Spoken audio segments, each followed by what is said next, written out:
because of many of you. Pensions of millions of union workers and retirees are protected. Food warehouse workers, truck drivers, scores of others don't worry anymore about the benefits being cut, because now they know, because of what we've done, they'll receive the full amount of their pensions they've worked hard for, and they'll receive it for decades to come. Folks, look, for all those retirees whose benefits are already cut, as you heard today, and many of you hopefully benefited as well, they'll be made whole again. All you lost will be made up, and those with benefits restored retroactively. But folks, that's what I call a pretty big deal, folks.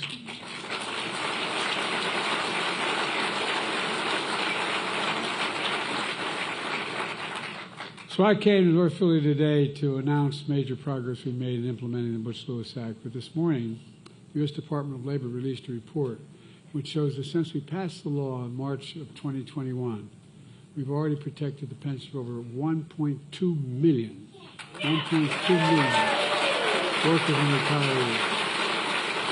And that includes over 65,000 workers and retirees across Pennsylvania alone.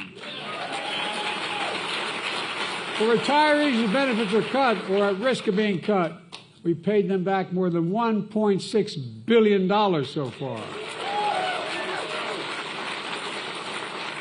That's about $13,600 already paid back in the pockets of each retiree, and some are even more.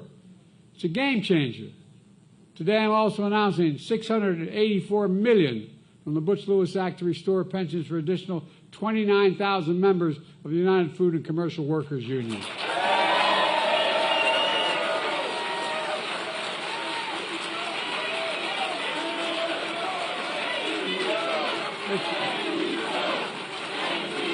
You earned it. Don't thank me, thank you. You shouldn't have to thank anybody. You shouldn't have to thank anybody. Look, there are nearly 11,000 workers and retirees living right here in Pennsylvania. For years and years, union workers have been driving trucks from factories to stores, bagging your groceries, constructing your buildings, your bridges, your roads. We need to do so much more. For iron workers, bricklayers, carpenters, laborers, plumbers, truck drivers, food workers, and more. These workers are working hard today. They deserve a secure retirement they've earned for the rest of their lives. Folks, look, we're just getting started. By the way, that little big bill we passed for, dealing with infrastructure, $1.3 trillion. That's what that bill is worth. Remember the last guy when he was president, he said he had every week, we're going to have infrastructure week. Never been, he didn't do a damn thing. But too many of them face painful cuts to the benefits they worked so hard and counted on. Some of you losing 40, 50, 70% up to your pensions through no fault of your own. That's why the Butch Lewis Act is so important to pass in the first place. And when it comes to office, when I came to office, I was determined to restore guaranteed pensions that were earned and paid into. I was also determined to fundamentally transform the way the economy works for everyone. I got so sick and tired of the trickle-down economics. Remember that's how it worked? The rich, if they do well, they'll pay their taxes and they'll trickle down and we'll all benefit. Well, not a hell lot trickle down to my father's kitchen table. No, I'm not joking. I'm dead earnest here. To grow the economy, we decided to change the way we did it. And if you know, there's no reason why you would notice, but all the international economic publications are talking about it now. I decided we're going to grow the economy from the middle out and the bottom up. When the middle class does well, everybody does well. The wealthy do well. Put workers first. Support unions. Invest in all Americans. When we do these things, we do well. That's what we're seeing. 16 million new jobs created just so far. The greatest job creation record of any single presidential term in American history. 1.6 million manufacturing and construction jobs. And where is it written in America can't lead the world in manufacturing? I got so sick and tired of hearing that we can't. Come on, man. No, I'm serious. Think about it. We have the best workers in the world. That's not hyperbole. That's a fact. When I decided to bring back the chips industry back, we invented that little chip that goes in all those computers. We invented it. We used to have 40% of the market. We got down to 4% of the market. Well, guess what? I told my staff, even they thought I was crazy. I said, I'm going to South Korea. I'm going to sit down with them and make sure that we start making this stuff home. So that was Samsung. They invested $15 billion coming back to the United States to build those chips here and build those factories here. But over 60 billion more is being made here. And it's just getting started. We're just getting started. These fabs, they call them, they're the biggest football fields. These fabs, you know what the average salary is? $110,000 a year, and you don't need a college degree. And we're just getting started. This past week, we had very encouraging news about the economy. Inflation continues to drop. Remember they said, Biden's going to get elected, going to be a recession. Give me a freaking break.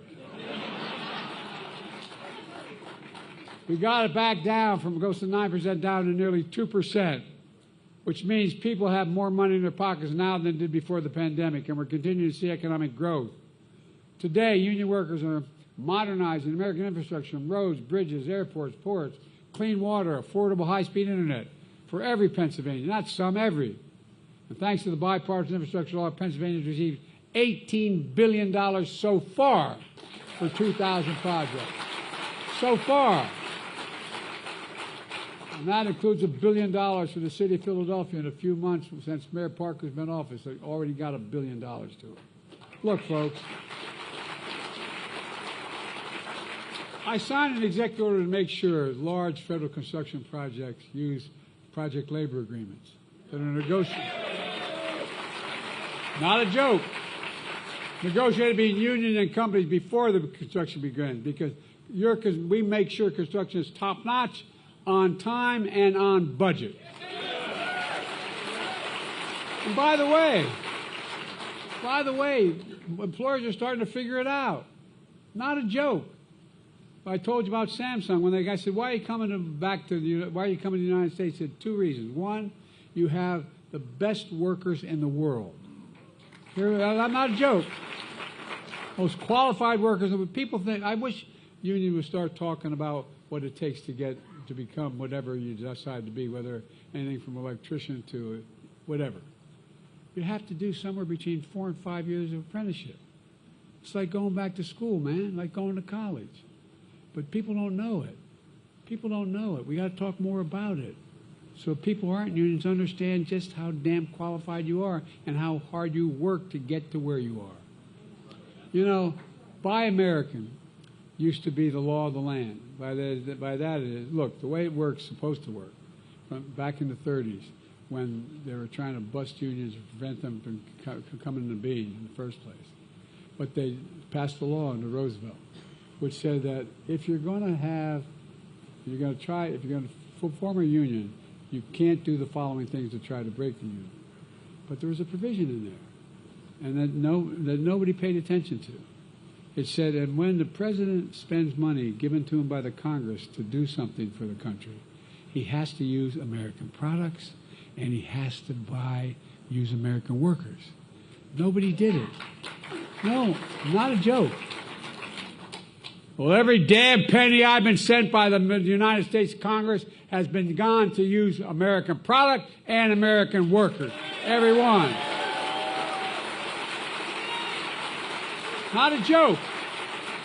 It's why we're growing so well. Federal projects helping build American roads, bridges, highways are now being made with American products, built by American workers, creating good-paying American jobs. In fact, we're requiring those kinds of projects to pay Davis-Bacon wages for every single family out there. Look, folks, many of those jobs don't require a college degree, but in fact, we extended the registered apprenticeship program. Remember when the corporation said, don't worry, we'll take care of training, we'll take care of apprenticeships? Give me a break. So what did we do? We decided we were going to make sure they were available. The result being over 1 million apprentices since we've come to office. 1 million new apprentices have come to office. And like I said, A lot of folks don't realize an apprenticeship is like earning a college degree. An apprenticeship, you train for 4 or 5 years. They're some of the best workers in the world. Kamal and I have always believed that National Labor Relations Board should be pro-labor. But those of you involved in leading unions, you know what it's been under the last guy. Anti-labor people put on the Labor Relations Board. Not anymore. Not anymore. That's why one of the most significant things we've done is appoint National Labor Relations Board members who actually believe in unions and believe in your right to organize. As I said, I'm honored to be considered the most pro-union president in American history, and I'm proud to be the first president to walk a picket line.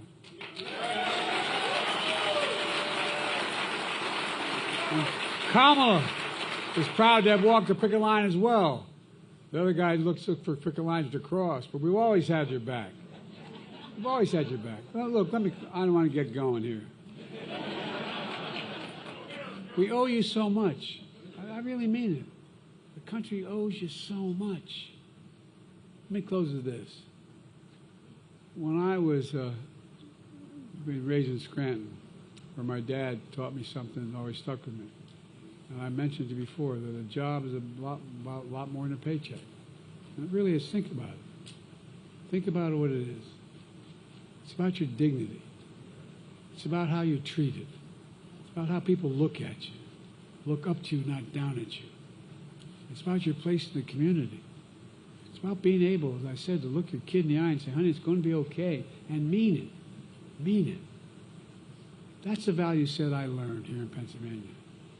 The value set that's at the core of the American labor market, union market. A movement made up of extraordinary people like you. And I'm not just trying to be nice, man. I'm not running again. You're stuck with me. And one thing I don't think anybody can argue is I never haven't done what I've said I'm going to do.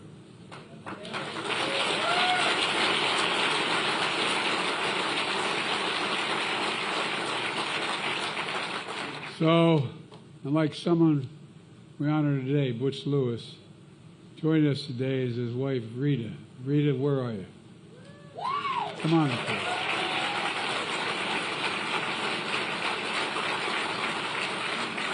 Come on up here.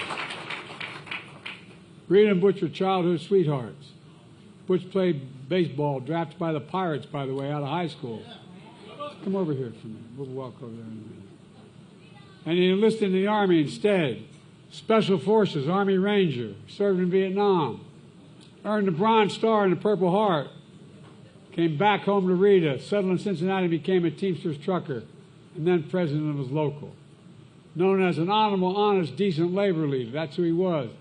Butch faced severe cuts in pensions and became a fierce advocate of protecting those pensions for fellow workers. He died almost 9 years ago. And Rita, you've carried on his legacy ever since then. This is a woman who didn't stop. Together with Democrats in the Congress,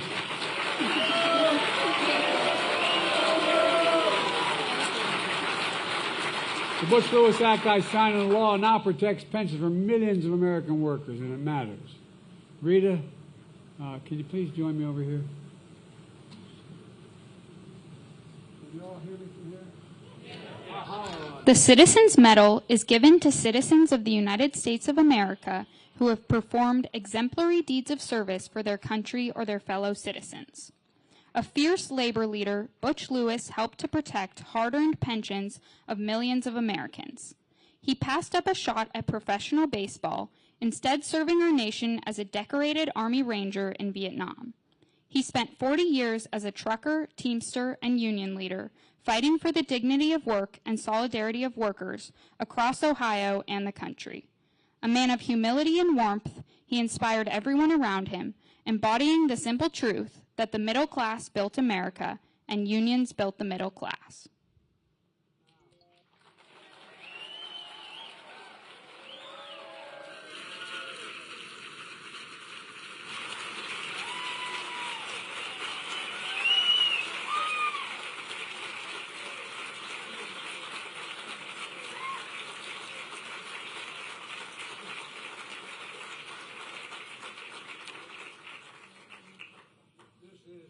verge of being inappropriate.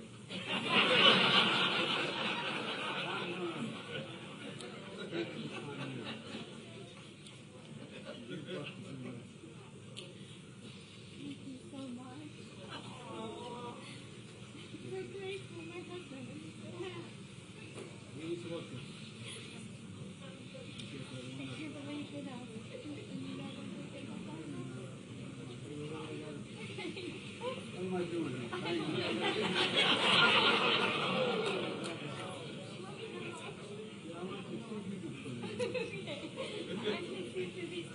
I don't know if I can. I'll tell you what, I'm not going to quit. Oh, you never would. But I've never had a present.